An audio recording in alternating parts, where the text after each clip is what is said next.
अस्सलाम वालेकुम dear students, how are you today? You will be fine, I hope सो।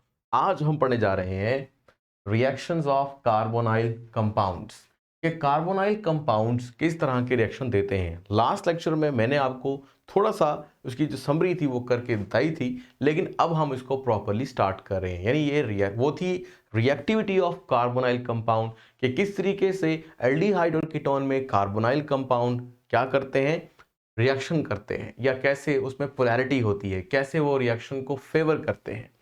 तो उसके बाद जो आज हम पढ़ रहे हैं, ये पढ़ रहे हैं कि रिएक्शंस कौन से होते हैं और कैसे होते हैं।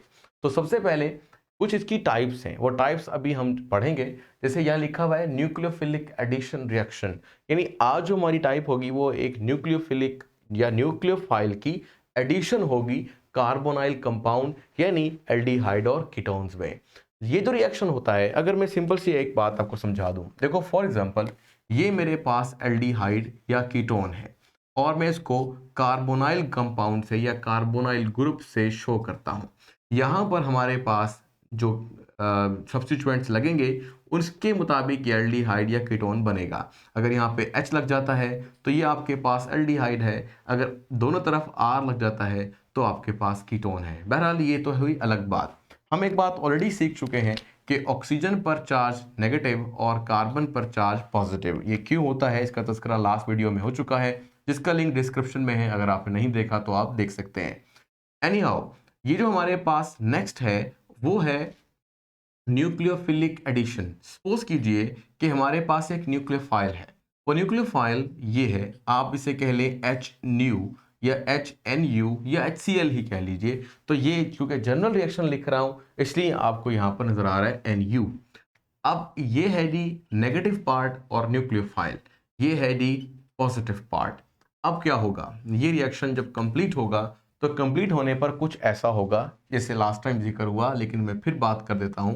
ये है जी वो सेंट्रल कार्बन, जो इसका पॉजिटिव है वो ऑक्सीजन के नेगेटिव को मिलेगा, तो ये बन जाएगा OH। और जो इसका नेगेटिव है वो कार्बोनिल ग्रुप की कार्बन यानी पॉजिटिव को मिलेगा और NU जुड़ जाएगा यहाँ पर। और जो ये दो वैलेंसीज हैं ये अपनी जगह पर एज सच लगी रहेंगी, जो कि आगे जाकर हम देखेंगे कि HH या RR methyl methyl methyl ethyl लगाकर हम फिल करेंगे। लेकिन अभी हमारा मकसद ये नहीं था, अभी हमारा मकसद कुछ और है। न्यूक्लियोफाइल को आपने एडिशन तो करवा दी, मतलब न्यूक्लियोफिलिक एडिशन तो हो गई, लेकिन ये रिएक्शन ऐसे नहीं हो जाते खुद ब खुद, बल्कि एरो पे आपको कुछ लिखना पड़ेगा। और वो एरो पे जो लिखना पड़ेगा दैट इज बेस, यानी बेस की मौजूदगी में ये रिएक्शन होगा। फिलहाल मैं इस बेस को OH नेगेटिव से शो कर देता हूं। तो ये आपके पास एक्चुअली वो रिएक्शन है। आज हम यही सीखेंगे कि इस रिएक्शन को जब कैरी आउट किया जाता है तो वो बेस आखिर कैसे कैटालाइज करती है रिएक्शन को, या आसान लफ्जों में कहें रिएक्शन चलाती है, न्यूक्लियोफाइल को एडिशन या न्यूक्लियोफाइल की एडिशन करवाती है। तो वो हमने यहां पर देखना है। अब देखो भाई, अब सिंपल सी बात यह है कि आपने कुछ सबसे पहले इन दो चीजों को ले लेना है। ये समझ लीजिए मैंने क्या लिखा है, दैट इज रिएक्शन। और अब मैं क्या करने लगा हूं, अब मैं लिखने लगा हूं मैकेनिज्म।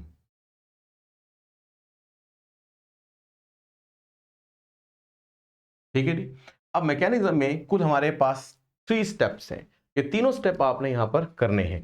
ये पहला स्टेप आपके पास ये होगा जो मैं अभी अभी बताकर आया हूं, और वो है इन दोनों का आपस में ताल्लुक। देखो भाई, ये जो था ना न्यूक्लियोफाइल, ये इतना स्ट्रॉन्ग न्यूक्लियोफाइल अभी नहीं है कि ये क्या करे, अटैक कर दे इसके ऊपर या ये इससे रिएक्शन कर ले। मतलब इन दोनों के दरमियान रिएक्शन अभी पॉसिबल नहीं है। लेकिन कब पॉसिबल होगा, जब बेस इसको कैटलाइज करेगी, बेस इसको इस काबिल बनाएगी। कैसे, तो यही हमारा फर्स्ट स्टेप है। इस स्टेप का नाम आप लिख सकते हो कि जनरेशन ऑफ न्यूक्लियोफाइल। ठीक है, यानी आपने न्यूक्लियोफाइल पैदा करना है। तो फिलहाल मैं लिख रहा हूं जनरेशन ऑफ न्यूक्लियोफाइल।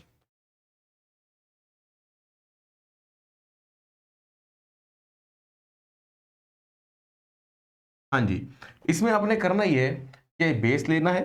बेस हमारे पास है वही OH नेगेटिव, ये NaOH भी हो सकता है, ये KOH भी हो सकता है। तो हमने एक पार्ट नहीं लिखा, बस वो लिखा है जो बेसिक पार्ट है, जो बेस को शो करता है, बेस का प्रेजेंटेशन देने वाला है। तो अब क्या होगा, आगे वही H न्यू, एक्चुअली ये न्यू नहीं है, ये एक्चुअली NU है, यह न्यूक्लियोफाइल को प्रेजेंट करने के लिए ग्रुप है। अब करना क्या है भाई, ये वही नेगेटिव और ये पार्शियल पॉजिटिव। तो जो बेस होता है ये इस पर अटैक करता है और हाइड्रोजन को अपने साथ मिला लेता है। लेकिन हाइड्रोजन की वैलेंसी तो पहले जस्टिफाई है, अगर वो एक वैलेंसी और बनाएगा OH के साथ तो क्या होगा, उसको ये वैलेंसी छोड़नी पड़ेगी। इस तरह ये वाला बॉन्ड आगे शिफ्ट हो जाता है। जब ये बॉन्ड आगे शिफ्ट होगा तो अब देखिए क्या होने वाला है। ये जो न्यूक्लियोफाइल है, जो पहले सिर्फ पार्शियली नेगेटिव था, अब ये फुली नेगेटिव है। मतलब अब ये बन गया है स्ट्रॉन्ग न्यूक्लियोफाइल, और इसी की खातिर हमने ये पहला स्टेप किया था, यानी जनरेशन ऑफ न्यूक्लियोफाइल। अब बाकी क्या बना वो भी लिख लीजिए। ये आपके पास एक H और ये मिल गया OH के साथ, यानी बन गया वाटर। तो आप यहाँ पर H2O भी लिख सकते हैं। ये था बड़ा आसान सा मामला। अब हमारे पास आता है दूसरा स्टेप। दूसरा स्टेप क्या है, वो जो न्यूक्लियोफाइल बना है, यानी इन दोनों की वजह से अब वो जाएगा इस कार्बोनाइल कंपाउंड के पास और इस पे कर देगा अटैक। तो आप लिख सकते हो, ये थोड़ा सा कोशिश कीजिएगा जो हेडिंग्स में लिख रहा हूँ ये आपको याद हो, क्योंकि ये बार बार आगे काम आएंगी और इसी के मुताबिक ही हमारा रिएक्शन आगे चलेगा। तो अटैकिंग ऑफ न्यूक्लियोफाइल, तो पहले रिएक्शन में आपने क्या किया, आपने उसको जनरेट किया और दूसरे के अंदर आप उसको कंज्यूम कर रहे हो या अटैक करवा रहे हो। हाँ जी, न्यूक्लियोफाइल ले आओ, ये रहा वो nucleophile with negative charge, strong nucleophile होना चाहिए, और प्लस कार्बोनाइल कंपाउंड, ये रहा जी वो कार्बोनाइल कंपाउंड। इसको इधर यू भी लिख सकते हैं, partial negative partial positive.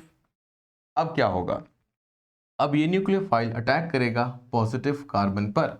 Carbon की वैलेंसी ऑलरेडी जस्टिफाइड है और अब कार्बन की वैलेंसी होने लगी है 5, यानी 1 2 3 4 तो पहले ही है, ये भी जगह भी जुड़ी हुई है। ये नहीं कि अभी फिलहाल इसको हमने खाली छोड़ा हुआ है, यहाँ पे कुछ ना कुछ है लेकिन अभी प्रेजेंट नहीं किया जनरली, क्योंकि एल्डिहाइड और कीटोन दोनों यहाँ पे लिखे जा सकते हैं, तो जनरल प्रेजेंटेशन ऐसे ही हो सकती है। अब क्या होगा, अब ये जो बॉन्ड है ये आगे शिफ्ट होना होगा ऑक्सीजन पर। तो क्या बनने लगा है, देखो भाई, ये आपके पास कार्बन, ये रहा नया आने वाला न्यूक्लियोफाइल अब जुड़ गया है, चार्ज ना लिखिएगा इसके ऊपर, और कार्बन की ये दो वैलेंसीज वैसे की वैसे ही, और ऑक्सीजन पर अब जो चार्ज आया है दैट इज नेगेटिव। यानी अब आपने अटैकिंग ऑफ न्यूक्लियोफाइल कंप्लीट कर ली है, न्यूक्लियोफाइल ऐड हो गया है, that is nucleophilic addition reaction. लेकिन अभी ये मॉलिक्यूल है ये आपके पास स्टेबल नहीं है, इसको स्टेबलाइज करना है और यहाँ पे हमें एक और स्टेप करना पड़ेगा, that is third step. Third step में होगा ये कि जो आपके पास दोबारा से, ये देखो ये जो हमने बेस लिया था ये कहाँ पर है, यहाँ पर। भाई एरो पे लिखने का मकसद क्या था कि यानी ये इस्तेमाल नहीं होता, या यूँ कह लीजिए कि ये अपने आप को बरकरार रखता है, इस्तेमाल होकर ख़त्म नहीं होता। तो इस्तेमाल तो हुआ है लेकिन अब इसको दोबारा से आपने बनाना है। तो आप यहाँ पर थर्ड स्टेप जो लिखोगे उस स्टेप का नाम लिखोगे जनरेशन ऑफ द बेस, यानी बेस दोबारा बन जाए। ठीक है जी, तो हम यहाँ पे लिखते हैं जनरेशन ऑफ बेस।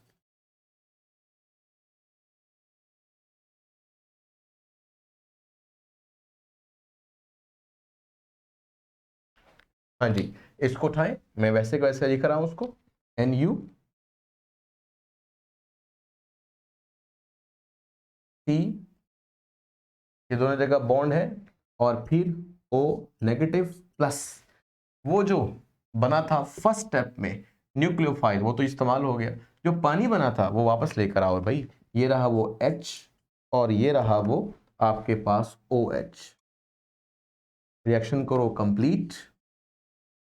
कैसे करोगे, वो जो नेगेटिव हिस्सा है वो अटैक करेगा किस पर, इसके पॉजिटिव पार्ट पर। ठीक है, यानी हाइड्रोजन पार्शियल पॉजिटिव है और ऑक्सीजन या OH वाला पार्ट नेगेटिव है। जब हाइड्रोजन जुड़ जाएगा ऑक्सीजन से तो उसको ये वैलेंसी छोड़नी पड़ेगी, यानी ये वैलेंसी शिफ्ट होगी किसके ऊपर, इसमें एक्चुअली दो इलेक्ट्रॉन है, एक तो OH का ही है वो तो उसको मिल जाएगा, अपना इलेक्ट्रॉन अगर अपने पास रहे तो चार्ज नहीं आता कोई भी, लेकिन इजाफी इलेक्ट्रॉन आ जाए जैसे कि ये आने वाला है हाइड्रोजन का, तो OH पर चार्ज आएगा बाकायदा, तो इसको भी हम लिख लेते हैं। हाँ भाई, जो बना वो भी लिखो। E के बाद O को मिला H, और प्लस जो आपके पास रह गया दैट इज OH नेगेटिव। ये है जी वो बेस जिसको हमने तैयार किया है। अब यही बेस दोबारा से पहुंच जाएगा कहां पर, ये पहुंचेगा इधर, और रिएक्शन फिर शुरुआत, मतलब एक मालिक्यूल फिर दूसरा मालिक्यूल फिर तीसरा मालिक्यूल, बेस अपने आप को बरकरार रखेगा, लेकिन बार बार न्यूक्लियोफाइल जनरेट कर कर न्यूक्लियोफिलिक एडिशन रिएक्शन होती चली जाएगी। ये है यहाँ पर खास बात। और जनरल रिएक्शन होता है कंप्लीट। इसी को हम एक स्पेसिफिक रिएक्शन में कन्वर्ट करते हैं और देखते हैं कि हमें बात समझ में आती है या नहीं। तो इस सिलसिले में जो हमारी पहली एग्जांपल है that is addition of hydrogen cyanide. अब हाइड्रोजन साइनाइड क्या करेगा, इसके बारे में आपको बात समझनी है। हाइड्रोजन साइनाइड बिल्कुल ऐसे करना है जैसे हमने लिखा ना, अगर आपको ये याद ना हो तो HCN है जी इसका फार्मूला, HCN। तो HCN कहां पर है, ये रहा वो HCN। अगर मैं ये रिएक्शन लिखूं यहां पर तो देखें कि आपको समझ में आता है। सपोज कीजिए ये रहा हमारे पास वही कार्बोनाइल कंपाउंड, ये रहा जी carbonyl compound plus hydrogen cyanide, और ऊपर क्या लिखोगे भाई, बेस, क्योंकि हमने बेस ही तो लिखा है। और फिर क्या बनाओगे, ये एक और दो वैलेंसीज ये वाली, और दो वैलेंसीज ये वाली। कोशिश करें कि इसको क्रॉस में बना लें, यानी ऊपर से ऐसे लाएं और नीचे लाइन ले आए। बिल्कुल इसी तरीके से यहां पर भी थोड़ी सी खूबसूरती बन जाएगी इससे मॉलिक्यूल के अंदर। हाँ जी, अब करना क्या है, अब ये है जी पार्शियल नेगेटिव, ये है आपके पास carbon partial positive, cyanide partial negative जो कि एक न्यूक्लियोफाइल है, और ये आपके पास इसका हिस्सा पार्शियल पॉजिटिव। तो इसका पॉजिटिव इसके नेगेटिव को दे दो तो ये बन जाएगा OH, ठीक है। और जो नेगेटिव पार्ट है वो इस कार्बन को दे दो, ये बन जाएगा CN।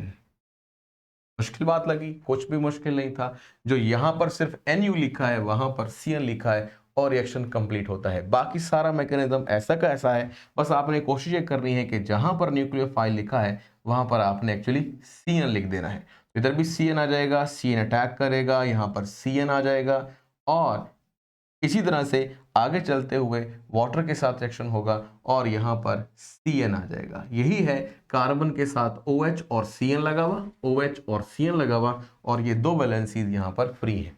क्योंकि मैं कह रहा हूं कि जो रिएक्शन मैं करने लगा हूं ये एक स्पेसिफिक रिएक्शन है, तो स्पेसिफिक कर लें, इसमें क्या इशू है। देखो सपोज कीजिए कि ये, अब जो बड़ी एहतियात से बात समझनी है, मैं फिलहाल इसको कलर्ड कर रहा हूं, ये वाली वैलेंसीज। हाँ जी, अगर यहां पर फॉर्मल्डिहाइड HOH, तो यहां पर भी आपने फॉर्मल्डिहाइड के H और H ही लगाने हैं। ये जी आपके पास रिएक्शन कंप्लीट हो गया। जो यहां पर अगर हटाए बगैर यानी H लगाए बगैर अगर आप देखो तो इसे कहते हैं सियानोहाइड्रिन, ठीक है ना। तो अगर फॉर्मल्डिहाइड से बनाया तो ये बन गया फॉर्मल्डिहाइड सियानोहाइड्रिन, ठीक है जी। तो ये आपने ध्यान में रखना है। मैं लिख देता हूं फिलहाल एक दफा, फॉर्मल्डिहाइड सियानोहाइड्रिन,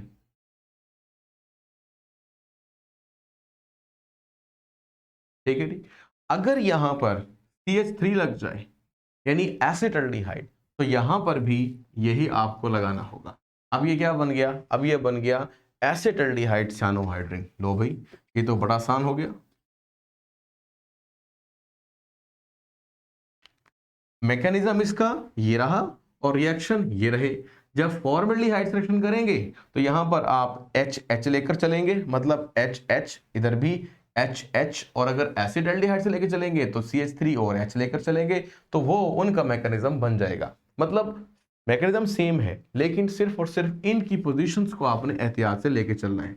बिल्कुल इसी तरह से अगर हम यहां पर भी CH3 लगा दें, यानी अब ये बन गया एसीटोन या कीटोन, और तो यहां पर भी आपने ऐसे लिखना है। अब ये भी बन जाएगा एसीटोन सियानोहाइड्रिन।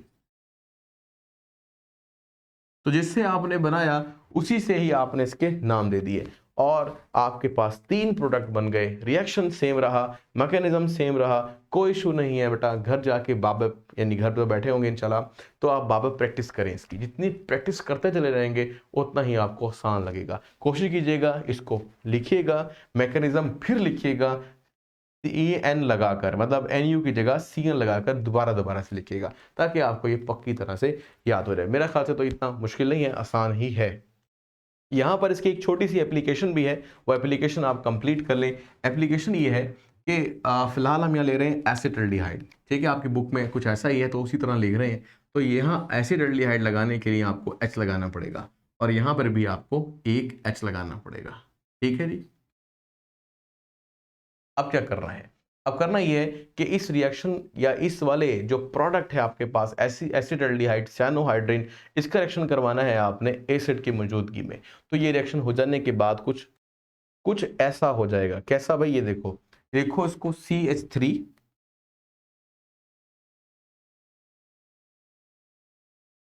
CH3 CH लिखने का तरीका परेशान नहीं होना चाहिए आपको। इसके अंदर जैसे भी लिखा हो आपको पता होगा ये क्या है।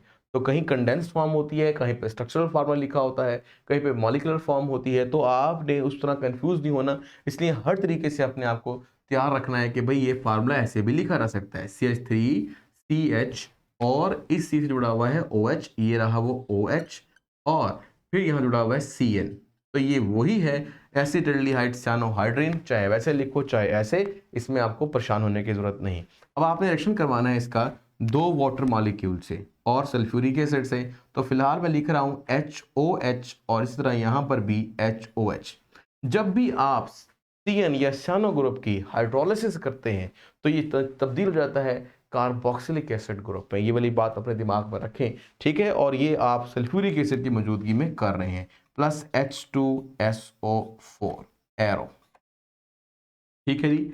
अब करना ये है कि कुछ ऐसा सोचो कि आपके पास ये तो हो गया C, ठीक है, और ये हो गया आपके पास O, ये भी O और ये आपके पास H, ठीक है जी। तो इसको मिलाकर लिखो, बाकी चीजों को देखते हैं फिर। ये क्या बना? CH3 CHOH, CH3